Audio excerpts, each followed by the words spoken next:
济海滨，江苏启东渔港海鲜正当时。大家看一下，这鱼真的是很新鲜，它这鱼鳞都闪着光的，然后眼睛也特别饱满。走进水岸如膏、天水茶、蟹黄包，感受惬意慢生活。看这非常漂亮的金黄色，一上桌就特别的诱人。园林村庄美如画，一方盆土育奇景。老两口在一起，从年轻的时候就一起打理花花草草。远方的家系列节目《行走山水间》，通江达海，向海而生，正在播出。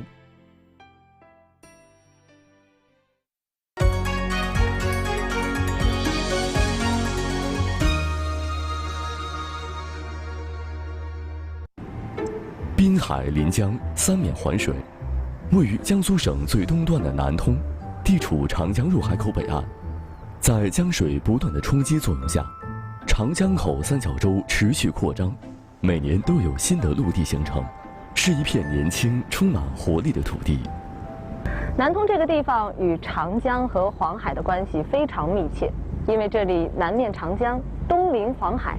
长江上游的泥沙冲击和黄海的顶流作用相结合，也使得南通周边的各种各样的沙洲接连起来，慢慢的长成了今天的南通平原。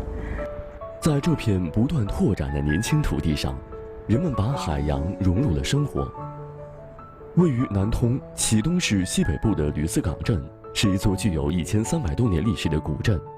相传，8仙之一的吕洞宾曾4次驾鹤游历此地，由此人们把黄海之滨的这座小镇命名为吕四。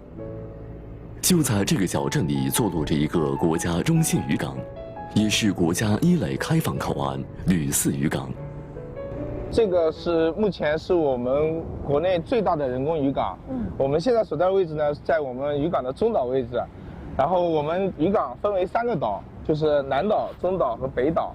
然后我们每个岛呢有2个国内最先进的那个卸渔顶棚，它的抗风能力能够达到12级，在我们卸货过程中保护防雨、防暴、抗风。现在因为是白天，我们晚上还有一些亮化。所以不管是这个清晨，因为打鱼要是跟着这个潮水来的，对，还是说下雨天、下雪天，有了这个顶棚，大家工作起来都方便一些。对。如今的吕四渔港早已告别了老码头，新建的港区干净整洁，6座卸鱼棚总面积近9万平方米，由钢模结构组成，坚固耐用。远远望去，它们如同一组组白色风帆，是吕四渔港最醒目的地标。这里曾是滩涂，人们修筑海堤，建设了港池和3座人工岛，形成7663米的码头岸线。现在是走到这个渔船边上来了哈，但今天看到还是停了一些渔船，他们现在不出去吗？因为我们前2天有那个寒潮，然后我们的所有的渔船都进港避风了。然后这边现在靠泊的都是一些运输船。运输船呢，就是生产船在渔船作业期间，就是有的好的鲜货，然后就靠我们的运输船把那个渔货运进来。明白了，也就是说，这个打鱼的渔船还在那个指定海域里那边捕捞呢。对。然后说，哎，这个货够一船了啊，不错。然后这个运输船就跑过去，然后把它带回来，带到市场上来。对。拍摄时，吕四渔港共有530多艘渔船，其中300多艘是捕捞船，其余都为转运鲜货的运输船。远距离长时间运输，渔货的保鲜就显得尤为重要。这是在做什么呀？这是在往船舱里面加冰。我们在那个南岛跟北岛2侧都有一个1000吨的冰场，然后现在这个冰呢都是通过这个冰架，然后打到船舱里面。哇，走过来之后觉得更冷了。来看，这是一个大集装箱，然后里面全都是这个大冰块。这一车厢的这个冰全都要送到船上吗？对。这一车厢的冰有多少啊？18吨多。18吨多呀？对。那这一车够不够？不够。那船上需要多少车的冰？大概20几吨吧。船主向我们介绍，捕捞船长期在海上作业，不具备保鲜条件。运输船有保温船舱，加满冰后，船舱就是一座大冰箱。经过船上急冻的冰鲜水产，直到上市销售，都可以保证最佳新鲜度。鲜活海产品价格更高，运输船还安装了循环水冷设备，能够保证船舱内低温恒温。海蟹的运输存活率可以达到70%至80%。出于对水深、防风、环保、航行安全等因素的考虑，吕四渔港建设了封闭的港池，有了船闸，即使是在落潮时，也可以保证港池内的安全水位。然后每道闸室呢有2道闸门，一个是内口闸门，一个是外口闸门。然后渔船通过闸室，然后再通过这个桥面，然后经过那个入海口进行入海。那其实这个方向就是大海了，是吗？对，这边就是大海了。啊，就是我们黄海。那像您也说了，前2天是寒潮，那是不是这2天就到了这个渔船出港的一个高峰期？对，寒潮那个警报解除之后，那我们渔船就要陆续出海作业了。对，希望大家都能够平安，也有个好收成。对。港区外就是著名的吕四渔场，这里盛产鲳鱼、带鱼、大小黄鱼、海鳗、海蜇、海蟹等2000多种海产品。冬季正是海鱼最肥美的时候，我们来到位于吕四港镇的海鲜市场，寻找最具吕四港特色的海鲜。这个就是我们本地的海蜇，这个其实也是花皮子，对，海边人储存海鲜的一种方式，最原始的办法。这个是鳗鱼干，风里晒了以后，鳗鱼干、虾干，所以种类也是非常多的。种类比较多，分类了，把它分类完了以后，右边的话进去以后，等下就是说全部渔船刚刚上来的海鲜这一块的话呢，来到这个鲜货市场了，走。一排排摊位上，各种海鲜琳琅满目。这座市场集中了吕四港最新鲜、种类最全的海产品。除了大宗的海鲜批发生意，这里也有零售。为了追寻更新鲜、更丰富的海鲜，现在越来越多的外地消费者不再满足于远距离运输的冻品海鲜，而是选择自驾来到渔港，直接从渔民手中购买。这带鱼，这个是我们本港的带鱼。我们吕四带鱼的话呢，有个什么特点呢？就是眼睛小，嘴巴尖，油脂比较多。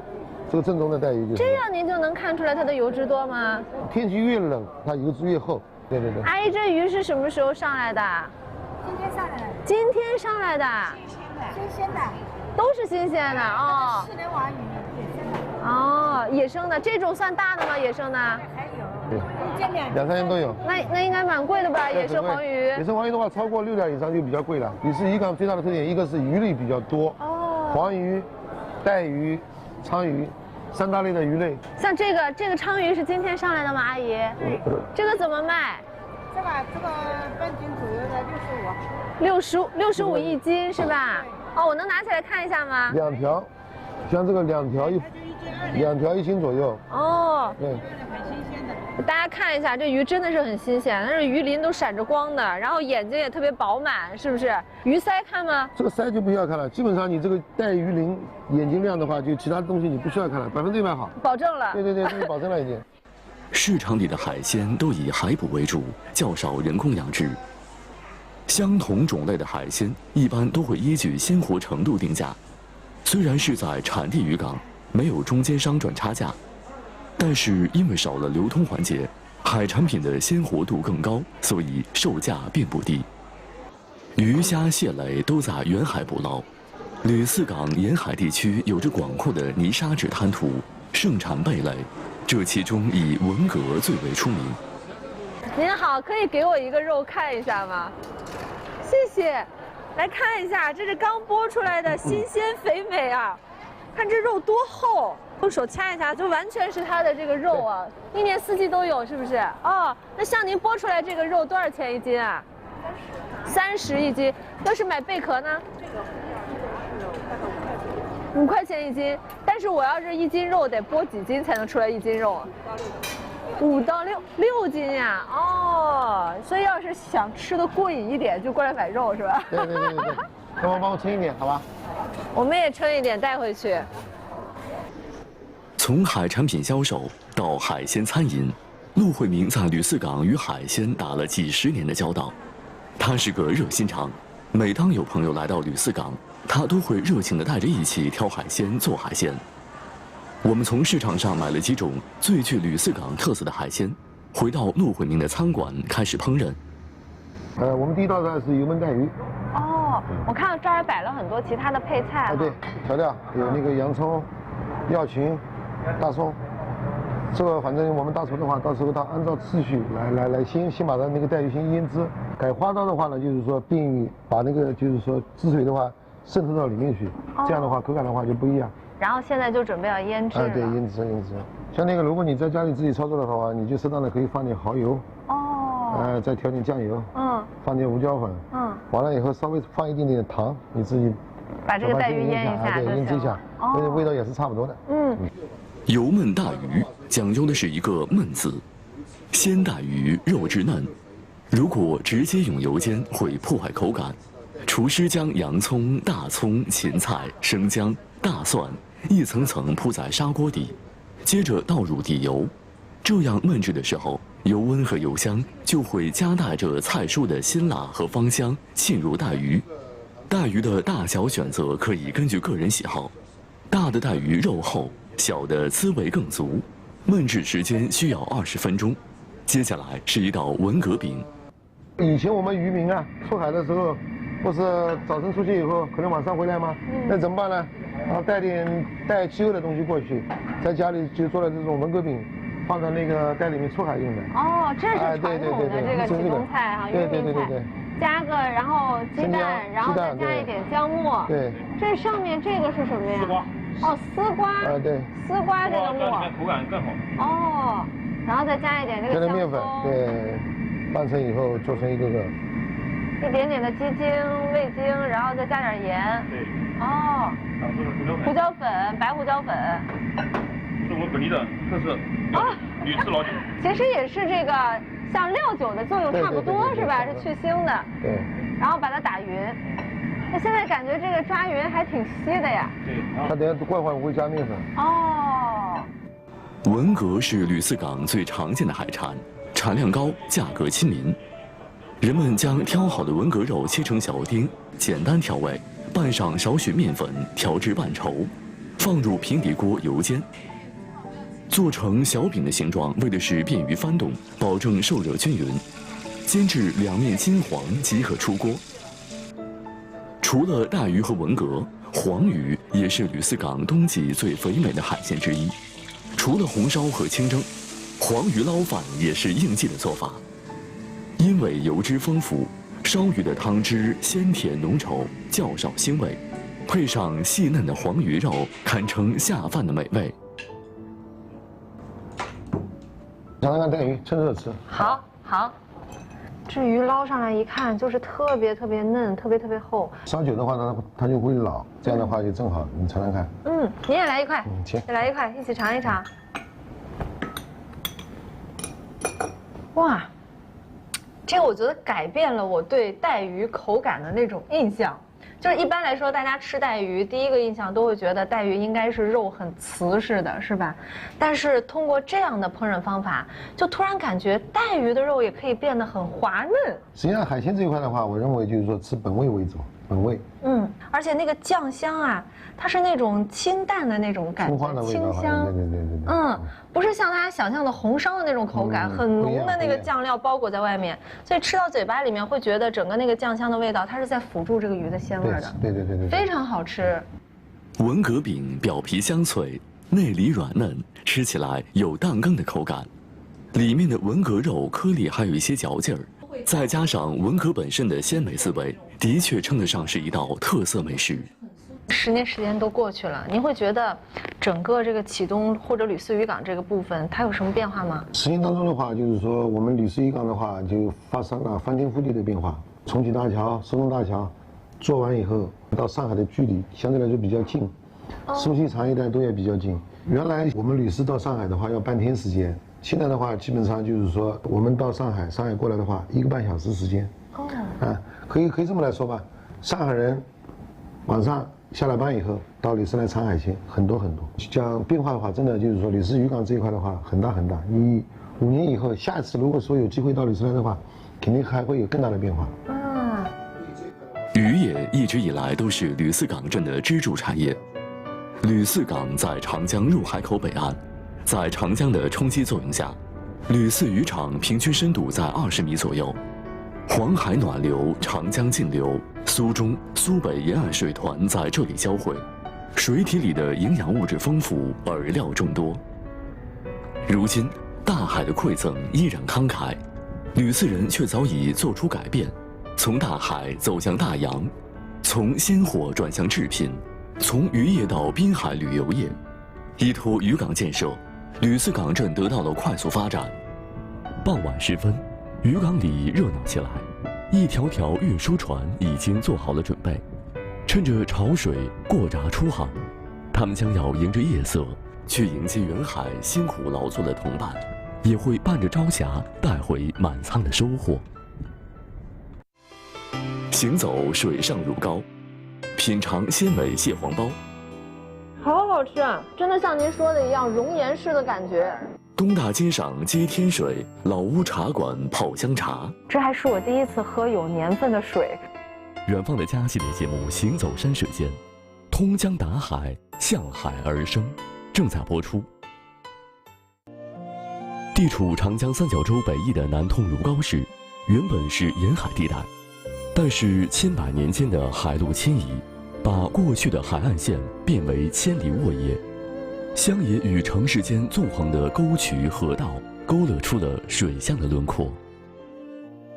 来到如皋的清晨，当地人说早饭一定要去尝一尝蟹黄包。摄制组在长江下游地区曾多次拍摄过种类不同的蟹黄包。如皋的蟹黄包又有哪些特色？我们在当地人的推荐下，来到了一家蟹黄包店。看一下里面有什么？你看，源源不断的有人会来，说明这家店的口味肯定是非常的正宗的。这儿有这个灌汤蟹包，然后还有鲜肉包，还有青菜包，其实就是这个南方这边的这种小包子的馅料基本上都有。但是看来大家都点这个蟹黄包，一会儿我们也尝一下这个蟹黄。即使是在工作日的上午，店里也是顾客满座。这家店经营的菜品都是小吃快餐，包子、面条、小菜、粥饭俱全。店铺招牌上，价格最为耀眼的就是蟹黄包，普通蟹黄包30元一个，更高品质的价格还会更高。在店主的推荐下，记者点了蟹黄包子配豆浆，包包子的地方就在里间。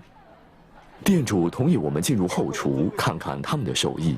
那您就是说这个皮儿本身就好吃是吗？我这个是经过20几了工艺，我这个碳都是锅底碳，不鸡碳，熬起来了，碳也要好。那我们现在看的这个馅儿是你们什么时候做的呀？都是昨天做的，今天包。我来看一下，能非常明显看到大块的蟹肉和蟹黄，然后里面还有点这个肉的颗粒，是吧？对，哎。哦。不同于其他的蟹黄汤包，如皋蟹黄包用的是发面。面要用老面头和酒糟发酵，吃起来香甜筋道。馅料里拌着大块的蟹黄、蟹肉和瘦肉丁。看这个蟹黄包子好大，平时我们吃的那个好多蟹黄汤包都是小小的，而且是烫面的哈。哎，这是发面的。填这么多馅儿啊？哎。蟹黄包馅料足，个头大，基本上一人一个包子就可以吃到饱。蟹黄包都是现吃现蒸，想要吃上一口鲜，客人需要耐心等待。10分钟后，热腾腾的包子端上了桌，一旁还配了姜丝和香醋，让它稍微蘸点醋，带点姜丝。带点醋，对。哇，我说实话，我点的时候没想到蟹黄包子这么大。我现在拿起来给大家看看，我刚才洗过手了。这个包子特别大，基本上跟手掌一样大了哈，而且呢，拿起来的时候就会发现它都被蟹油给浸到了。看这非常漂亮的金黄色，一上桌就特别的诱人。我这一拿，我还发现了，就是它这个馅儿很有流动的感觉啊。后面这一块，你看我一拿，像里面包的都是汤汁一样，熔岩似的，熔岩一样的。您这个比喻啊，让大家就蟹黄包马上就想象出来了。沾一点醋，尝尝看，好好吃啊！真的像您说的一样，熔岩式的感觉。它到嘴就溶。蟹黄包馅料丰富，蟹香浓郁。打开一个，露出满满的膏黄蟹肉，在绵密的馅料里拌上香醋，加入姜丝，去腥提鲜，解腻增香。因为我一只包子基本上里面可能就要有一只小螃蟹的那个蟹肉的量了，是吧？不止。不止啊！您有算过吗？这一只包子里面大概有多少螃蟹？小螃蟹的话，主要占了1个半。1个半。您说的小螃蟹是几两的？就在1.8年到2年。所以一天下来，您要用掉多少螃蟹？我正常一天都在260斤。所以别看这是一只包子要把它做好，要好多人一起努力协作才能做出来的。所以像您说的，得这个有耐心、肯坚持，才能做好这一只包子了。要持之以恒。是。孟师傅年逾60，他跟着父辈8岁学艺，几十年来，他一直都把蟹黄包作为店里的招牌。蟹黄包是如皋本地人最喜爱的小吃之一，在肉包只有8分钱的时候，蟹黄包的售价就已经达到了2角。现在一只蟹黄包的成本最少也要25元，虽然售价高一些，但是因为味道好、用料足，依然很受食客欢迎。吃完美味的早餐，我们摄制组前往如皋的东大街。当地人说，这条老街上有着如皋人对如皋古城历史的记忆。如皋的意思是来到水边的高地，在1600多年前，如皋设立县治，沧海桑田，这里与水的关系依然紧密。现在如皋境内共有通阳运河、如海运河等多条1级河道，总长超过150公里。城市中还建有明朝的内外2道护城河，城中的河渠连接着航船畅行的运河。这种水环城、城包水的奇特景观，现在已不多见。我们和当地的历史文化学者杨建军来到位于市中心的东大街。这片历史文化街区保存下了如皋古城的风貌。这儿大致上从南宋开始形成了一些居民区。那么我们脚下的这个东大街就是向沿着城桥外向这个外城河延伸的这一条道路呢，在南宋也就形成了。从外面走过来能看得出来，这是一整片街区。但走到这个巷子里来之后，就看到这些屋檐其实都不太高哈。这个也是如皋这个老民居的一个特点吗？是的，因为如皋这个古代东边是海，南边呢是江和海交汇的地方。随着这个城市的承入，这一块土地呢不断的向东南延伸，才出现了东边的一些南通、海门、启东这些地方。原来呢就到如皋这儿为止。如皋的东边呢后来长出了一大片，后来又把它分成了如东，现在呢变成了如东靠海，如皋不靠海了。因为海边这个常年有季风气候的影响，风暴潮，盖房子呢，从功能性的考虑，它不讲究高，因为高呢，它对风的这个袭击呢，防范要求就比较高一些。虽然城市早已身居内陆，但是人们依然可以从古巷民居中寻找出海的印记。东大街面积不到1平方公里，现有600多户，2000多位居民。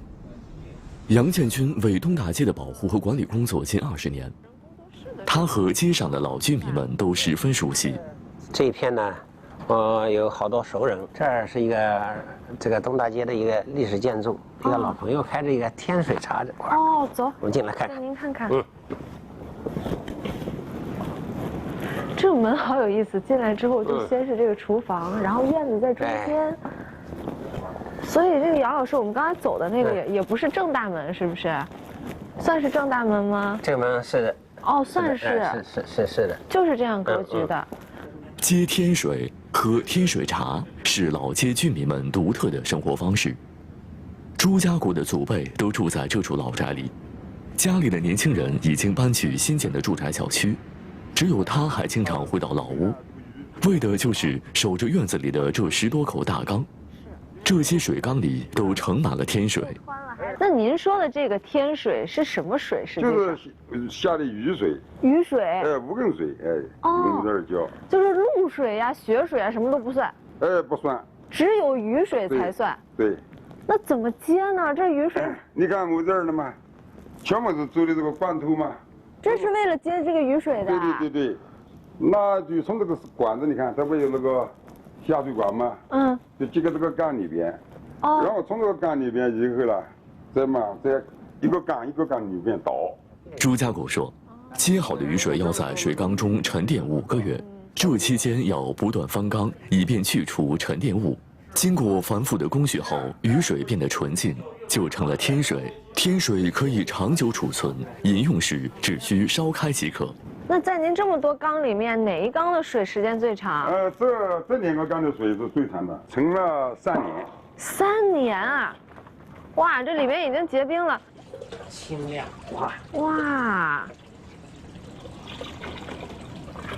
这3年的时间，比如说您说5个月就可以喝了哈，经过了2、3次的倒缸，那这3年您存了3年，还得不停的倒吗？还倒，因为什么？倒这个要看里边，就你看得这么近，它倒一段时间，它还有那个有胶，而且沉淀它还有那个灰尘啊。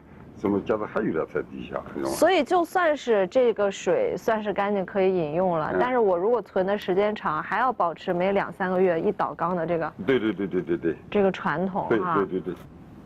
因为每年雨水丰枯不均，再加上平时沉淀翻缸带来的损耗，每一缸天水都更显珍贵。古城居民认为天水的水质清洁，味道清甜香醇。用于烧茶别有一番滋味。我们来到古城中新开的茶馆，朱家国邀请大家品尝存放了3年的天水泡茶。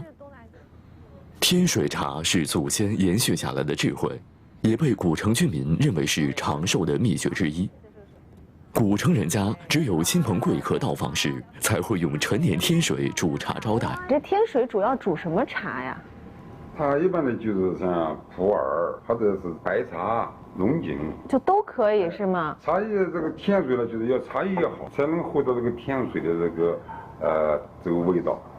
我明白了，就是说可能，品质差一点的这个茶，它本身的味道也是更浓烈一些，对，反而就把水的这个味道给掩盖了。对。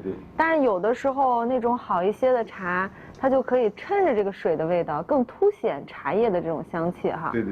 这个您给我们泡的是什么茶？我们这块泡的是单丛。单丛哈。您刚才拿的是放了多长时间的天水？3年。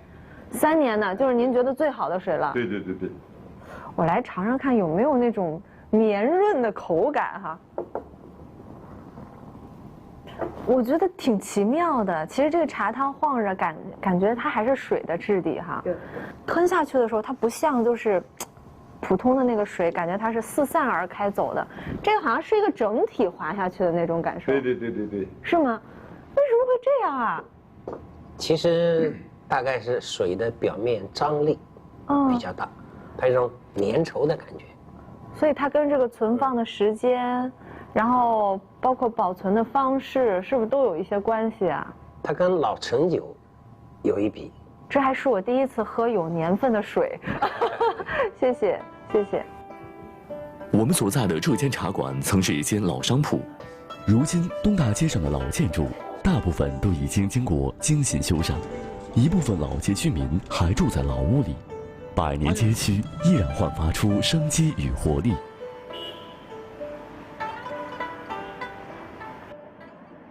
园林村庄美如画，一方盆土育奇景。老两口在一起，从年轻的时候就一起打理花花草草。远方的家系列节目《行走山水间》，通江达海，向海而生，正在播出。如皋气候温和，四季分明，有着花木盆景之都的美称。如皋城外的顾庄社区就是有名的盆景之乡，那里家家做盆景，户户有园林。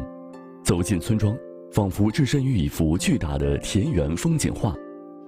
如派盆景指的是江苏如皋的特色盆景，中国优秀传统艺术之一。1983年，如派盆景被全国盆景协会考定为全国盆景艺术7大流派之一。在这里，我们见到了陈军老人，他们家是村里较早开始花卉苗木经营的商户。那像整个村子有多少人家呀？大概我们这边380多户吧。做这个盆景的有多少家呢？家家户户做。家家户户都做。没有一户不做的。这是从什么时候开始大家就开始做？我们这边的这个苗木发展，从解放初期，1951年，我的父亲叫陈信仁，就在如皋办了第一个苗圃，当时是县委亩地。编这个苗圃是当时我们国家这个需要大量基地，需要大量的苗木，这个办这个苗圃的。当时有苗运到杭州、上海和各个大城市，以及这个我们东海，这个防风林都用我们这苗。所以应该是支持了第一批的现代城市的建设。这是我们祖国的初期机器。从最初的绿化苗木到花卉苗木，再到盆景园林，顾庄的绿色产业一步步发展。行走在顾庄，我们发现这所乡村的格局与众不同。一行屋舍，一行花园，每家每户一一对应。陈军家的花园叫做陈园，正门的几株松柏树龄都已超过60年，它们是园主的珍藏。哇，这走进来感觉像走到花园里一样。这全都是您自己打理的吗？是的，是我们自己施工、自己设计自己打理。对，这树这罗汉松啊，罗汉松啊，这个很名贵的。非常的漂亮，非常名贵，对。我觉得就是用这个植物，然后把它这个造型之后，把整个空间就给变成了另外非常有层次感的感觉。对的。那您能给我们介绍一下吗？如皋的盆景为什么好？比如说，就拿这个罗汉松来说，它的特点在哪儿呢？如皋的盆景呢，就是云头雨作美人腰，左顾右盼2万瓣。云头雨足美人腰，讲的是细节。树上丛丛枝叶如同片片祥云，树下条条苍根好似天降细雨。左顾右盼2弯瓣，讲的是体态，树干左弯右曲，充满着灵动之势，委婉多姿。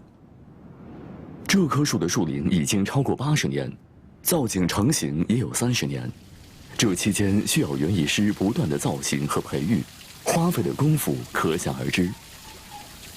在顾庄，花园就是每户人家盆景技艺的展示橱窗，每一座花园都向客人敞开，人们可以随意走进一家，与园主人一起观盆景、赏园林、切磋园艺。陈军已是退休的年纪，他和妻子都没有闲下来，打理花园、制作盆景是他们每天在做的事。你看叔叔一拆，然后马上阿姨这边手也跟上来了，两个人配合是非常默契的。这就是你们日常的生活，是不是这样？对。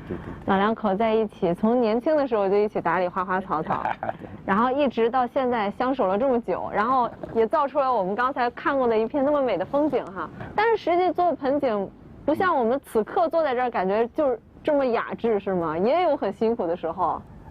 总体人做盆景还是比较雅的，辛苦嘛那一般，不算很辛苦，不算辛苦。这个主要是要技巧，不是力气大小。对。那阿姨呢？我就见到您，我就觉得您身上非常雅致的一种气质在身上，这是不是也是盆景带给您的很特别的？对的。对。您自己也有感受。这盆景分不开。为什么这么说呢？因为自己呢，就是对这个发明也有点点好感。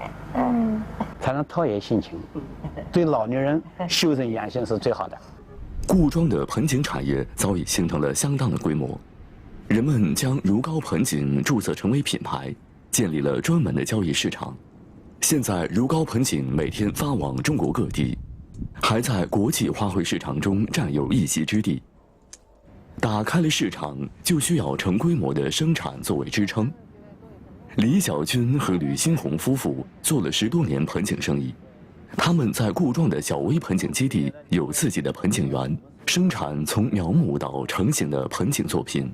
那我们这边呢，就是为了打造一个小微盆景集散基地，那我们就搞这些就是量化的这些苗做成盆景，以后主要是应对这个网络销售这一块。像这个入盆呢，已1年。再有2年，完全就可以打入市场了。就入盆之前，它是在什么地方？入盆之前，它就是直播苗，直播苗种在地上，然后打弯儿。你看，像这种弯儿从小打的。因为盆景的概念是无弯不美。盆景生产从种植苗木开始，园艺师依据每一株树苗的自然长势为其塑形。这些苗木一般还要经过3至5年的精心培育，才会基本成型。相比传统的大型盆景，小微盆景占地少，易于养护，而且同样不失盆景的雅致美感。中型、大型的这个盆景，它可能给这个园艺师发挥的这个空间也大一些，可以做的造型也更丰富一些。小的是不是有的时候还更难呀？你要想把它做漂亮。小的肯定是很难的。你看啊，你包括我们这个丛林式的动态盆景，你看一棵树要做成这种味道，那然后呢，浓缩的大树型盆景，对吧？那可能虽然看到现在是这个样子啊，它属于高山流水型的啊，就是比较野趣的抱怨，对，达到一个美点是5年以后，5年以后，它会更漂亮，更漂亮。我曾经有一个参展作品就是这种类型的，拿了一个全国铜奖吧，应该，那个捞月嘛，黑松，大概培养年龄是20年。所以其实喜欢盆景的人，都是特别沉静而且有耐心的哈，必须要有很大的耐心。和顾庄社区的众多盆景经营者一样，李小军夫妇这2年也开始在互联网上直播带货，保持盆景销量稳定增长的同时，也结交了很多来自中国各地的盆景爱好者。如今在如皋，曾经是为人墨客把玩的小众艺术盆景花木，已经发展成为200多亿规模的美丽大产业，也成为了当地的富民第1产业。与如皋紧邻的如东县，在长江与黄海交替顶流和冲击作用下，形成了绵延数百公里的前海滩涂。海岸平坦而又辽阔，常年海风吹拂，蕴藏着巨大的风能资源。在如东县这片名为八仙角的海岸上，就修建有海上风电场。如东的地理位置呢，就位于南通市区的西北边，它有着100多千米的海岸线。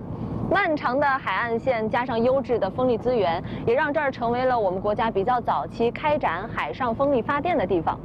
透过我们的镜头也可以看到，一座座海上风力发电机就竖立在大海当中，迎风而转，将源源不断的电力输送到陆地之上，这也成为了如东一道特别的风景。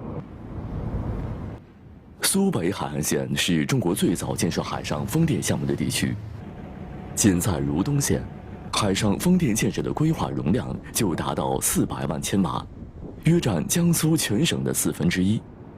我们拍摄的时候，风电场1年的建设任务都已完成。进入冬季，工作转入生产和运行维护。航行1个小时，我们来到预定任务海区。由于此时处于低潮位，吃水较深的大船无法靠近，队员们放下交通艇，换乘前往风机维护区。那每天要巡查多少个风机啊？按照公司的年度工作计划，然后大概每天在10台左右。我们现在看过去是感觉密密麻麻的，但是要一个一个的去找的话，其实距离还挺远的，是吧？每台风机大概1公里以上吧。这座风电场共有数百台风力发电机，每个小组都划分了各自的工作区域。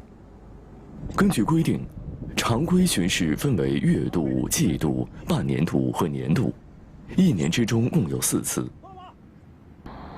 快艇来到风机下方，船员用缆绳将船身与风机基座固定，接着开始攀爬钢梯。哇！然后我们做好安全措施，好，然后挂好双钩，然后攀爬的时候一定要手抓好这个爬梯，每上一层的时候，用双钩勾住它。双钩的话严禁低挂高用，必须挂在高处，然后人往上爬，这样才能起到保护措施。明白了，就每挂一层都移动1次，这样确保自己是双保险的哈。对。好嘞。我们到的这一天海风不强，波浪也不算大。摄制组在出发前也都经过安全培训，按照操作规范，大家都轻松地登上了风机。依据潮位，第1层工作平台建立在距离海平面10米左右的位置，平台由钢网焊接而成，十分牢固。一上来感觉还是非常震撼的哈，跟我们在大海边海岸线去看这些风机完全不一样了，这么大。是啊，就是近大远小的概念嘛。而且大家可以听到吗？就是像飞机飞过的声音，咻咻一声一声的。其实这是这个风扇转过来的声音。是最早的风机研发的时候用的是就是飞机的那个叶片，做的，后来慢慢的改到目前这样的一个具体的量产的叶片。像这样转一圈能给我们带来多少电量啊？我们这台风机安装的是金风2.5兆瓦的机型，大概满发情况下在2.8、2.75度左右。站在叶轮下方，我们才真切感受到风力发电机的巨大体量。这一型好风机的叶轮直径达到100米，叶片由坚韧的增强型环氧树脂制造而成。叶轮的整体朝向和每一个叶片都可以根据风向与风力调整方向和角度，以便达到最佳发电效率。如东沿海风力资源丰富，从2002年获得中国首个风电特许权项目至今，已建成30座风电场，海上风电装机容量达到483万千瓦。随着风电技术的发展，未来这里可以开发风电容量预计将超过600万千瓦。我们第一个风场开始，类似于大家开始研究扩建，慢慢的就变成现在这样的一个规模，发展到全国具有海岸线，和风资源比较好的地方，包括福建等地。目前这个海上风电场发出的电力，主要供给江苏本省。与陆上风电相比，海上风电不占用陆地资源，海上的风力资源和利用条件更好，而且风电场身处海上，对人们的生产生活影响较小。未来，这里将发展海上风电加制氢、海上风电加储能、海上风电加海洋牧场等多种综合利用模式，在这段风力资源丰富的海岸线上，不断拓展绿色发展空间，为这片年轻的土地注入无限活力。